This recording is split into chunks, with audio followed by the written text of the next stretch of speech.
Welcome to this edition of the Million Dollar Mastermind podcast. This is where we pick the brains of high achievers from all walks of life and get their hard-earned, real-world insights on winning. I'm your host, Larry Weidel. So which has the biggest long-term potential for you think? EcomBalance. I think Outsource School will stick around and we're constantly adding people to it, but I think EcomBalance has the potential to be a 7-8 figure business if we execute properly. And how does that actually work with an entrepreneur? What size company? How does that actually work? That you do the billing and everything? Yes, that's kind of a key point. That's a lot of trust for people to have in an outsourced way. Yeah, so we do the bookkeeping. We charge clients on the 1st. They get their books by the 15th. We can help with any kind of catch-up or cleanup work.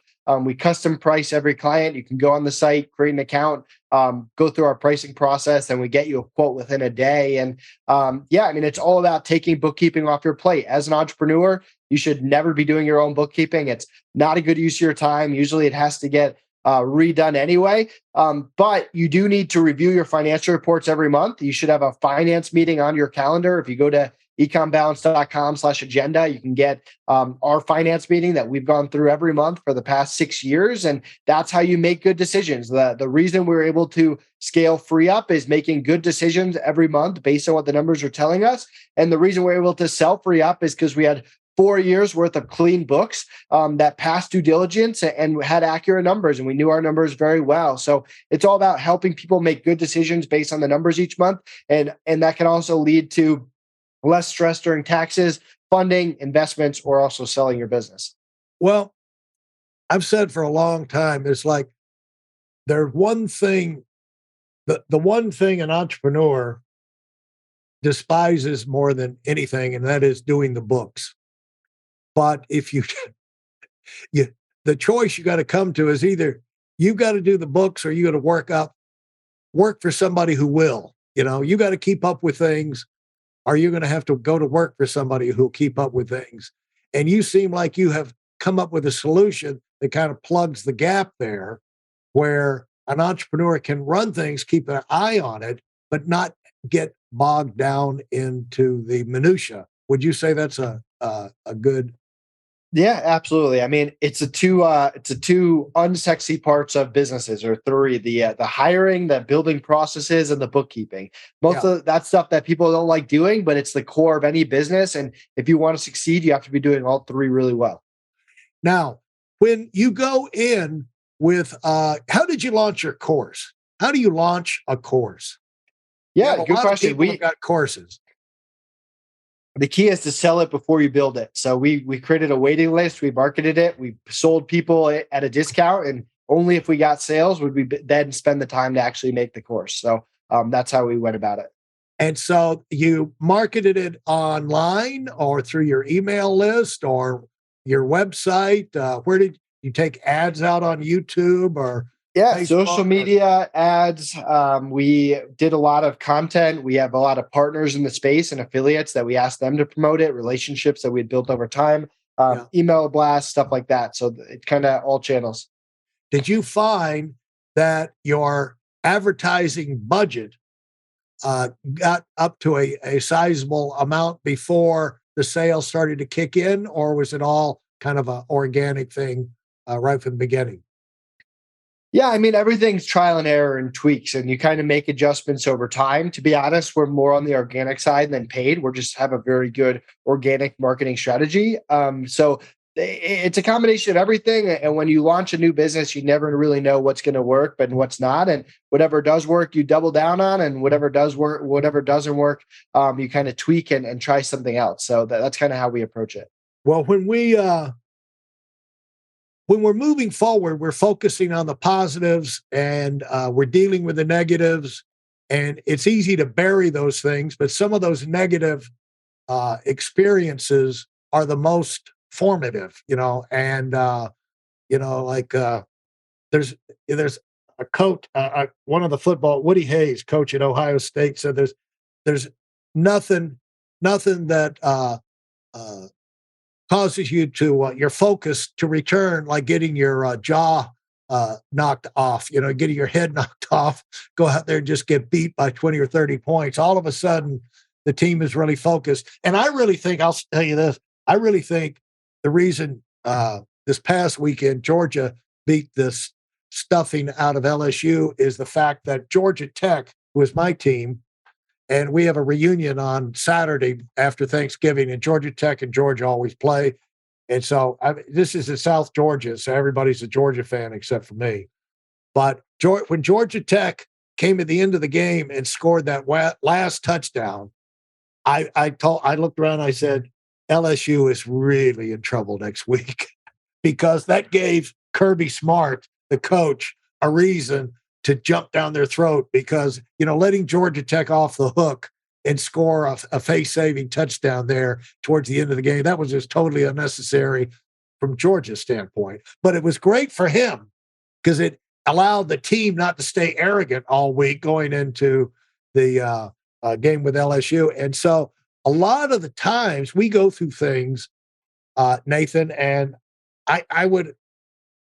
people would look at you and say, he's just gone through, he's had his little dings and everything, but never really had a meteor fall out of the sky and hit him on the head and traumatize him with failure. Somebody from the outside or something, he did, or, he just is really on top of his game. Is that always the case? I mean, have you been able to dance your way through, or have you had some major traumatic things? Because people have the idea that successful people really never had anything tough to deal with. No, I mean, I've had plenty of tough things, and you kind of learn perseverance by going through it. I had a situation where I went on vacation, and on vacation, my identity got stolen. Someone filed a tax return in my name. My biggest employee quit on me, and my biggest manufacturer dropped me all on the same day of my vacation. So I've had plenty of ups. I've had Amazon accounts suspended. I've had businesses I've sold and really high ups and downs. So entrepreneurship is a lot of ups and a lot of downs. And as you do it more and more, you kind of stay numb to the whole thing. You realize when things are going bad that it's just a problem you got to solve, and when things are going good, you can't stay on top of the world too long, and you got to protect yourself and think of all the things that could go the opposite way. So, no one just has straight success. I was fortunate enough to have some early success with the Amazon business and free up in terms of overall just sales and profit and that, but there were a lot of bumps along the way that you kind of learn how to problem solve. What is it for? How do you your identity is stolen and you're on vacation? How do you get back home with with whatever cash you have, or start picking up? Yeah, I mean, you sulk for a little bit, you feel bad for yourself for a little bit, and then you problem solve and you learn, hey, how do I protect myself on future tax returns? You learn, hey, how do I diversify my hiring so that if next time someone quits, it's not that big of a deal? And how do I diversify the suppliers I work with? So again, if someone drops me, it's not that big of a deal. So it's, hey, how do I learn? What resources do I have? How do I get this back on track? And what do I do to prevent these issues from ever happening again? How long does it take you to get your identity restored after, it's been stolen like that? Yeah, so they stole $40,000 from the government under my name, which didn't really affect me, to be honest. It was a lot of paperwork and all of that, but they didn't really take any of my money. And now I have a PIN number every year that whenever I file my taxes, I have to submit that PIN number so they know it's me. And overall, it took a few months. Big picture, it didn't really affect me in any way. I had to pay my accountant a little bit more to just deal with a lot of it, but it ended up being not as bad as it potentially could have been. Yeah. And even in the beginning, we tend to gloss over these things or exaggerate them, but in the beginning, as a rookie starting out, you said, I've had hundreds of no's. How would Thousands, yeah. Thousands. Okay. Yeah. And what's your experience of going through, what have you learned from doing the hundreds of podcasts that you've done? Have you done that primarily for marketing purposes? Yeah, podcast, it's good for relationship building. It's good for SEO. It's good for evergreen content. It's a good way to get in front of thousands of your your audience at once. You build different partnerships. There's lots of good things there, and yeah, I mean, rejection's kind of just part of it, and you kind of you don't a lot of times in life you don't get things unless you try, and sometimes it takes follow up and persistence and creativity to get what you need. Well, it's funny from doing these interviews. You see people that they're the Forbes top 10, this, that, and the other, the Inc. magazine top fastest growing 2022, and this, that, and this. How did you get that? Well, we applied. Right. Exactly. Like, You don't get it if you don't try. yeah, it's like, well, we checked to see how would you apply. We thought that could look good on the website. We applied, and then we got it. So the thing is that you do have to be proactive and reach out and move forward and try different things. What are some different things that you've done that creates an excitement for you right now that you're able to do it's keeping you buzzing?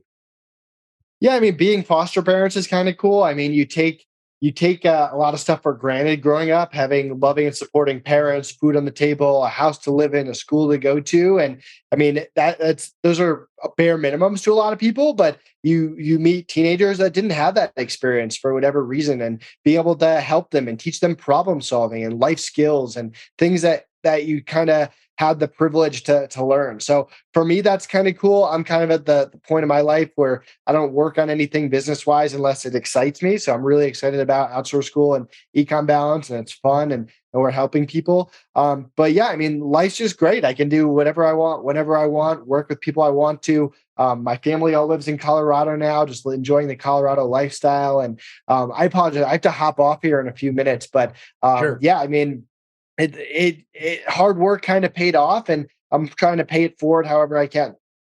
Yeah, no, just curious, how would you tell people, how did you get going on the foster parent thing? And that, in other words, that's something you would recommend, is what you're saying that's been a positive experience for you. Yeah, I mean, nothing's easy, but yeah, I mean, you get certified. Every state has their own certification, but if you have the financial means and a place that a room that you can give a kid that needs it, it's a very rewarding experience. Yeah, and how long have you done that? I'm approaching a year now, so not that long. When It's a you new make a experience for us. commitment, when you make a commitment to be a foster parent, can that be one or more kids? Is it for a year, or two is for a period of time, or what are the commitments you're making there? Yeah, I mean, everything's different. Like, you can have kids that stay with you for years. You can have kids who you just need a weekend to go before their relatives come into town, or it could be a I see. month-long stint. So it's kind of all over the place. You can start, you can stop. Like, all the agency that we work with is pretty supportive, and yeah, it's just a cool opportunity. Absolutely. Well, thanks so much, Nathan. It's been great, and I wish you the best. And I'm going to be sending our people over to check out your websites, because absolutely it is a game. Both of those things are game changers. Thanks so much. Any last word you'd like to pass on I always like to leave, when I remember, let people leave the last word or ask the last question themselves, or the last comment. Yeah, I mean, feel free to connect with me on social media, Nathan Hirsch, on any social media channel. I love networking with other entrepreneurs, and check out Outsource School and EcomBalance. And thanks so much for having me on, Larry. Thank you, and enjoy that Colorado weather. Appreciate it. See you. Bye. Thanks for listening to the Million Dollar Mastermind. If you felt there were any valuable takeaways from this episode, please take a minute and leave us a 5-star review. Your feedback is important and really helps us get the word out to a wider audience. Remember, we have a valuable webinar that is absolutely free. Register for it right now at weidelonwinning.com. Thanks for listening.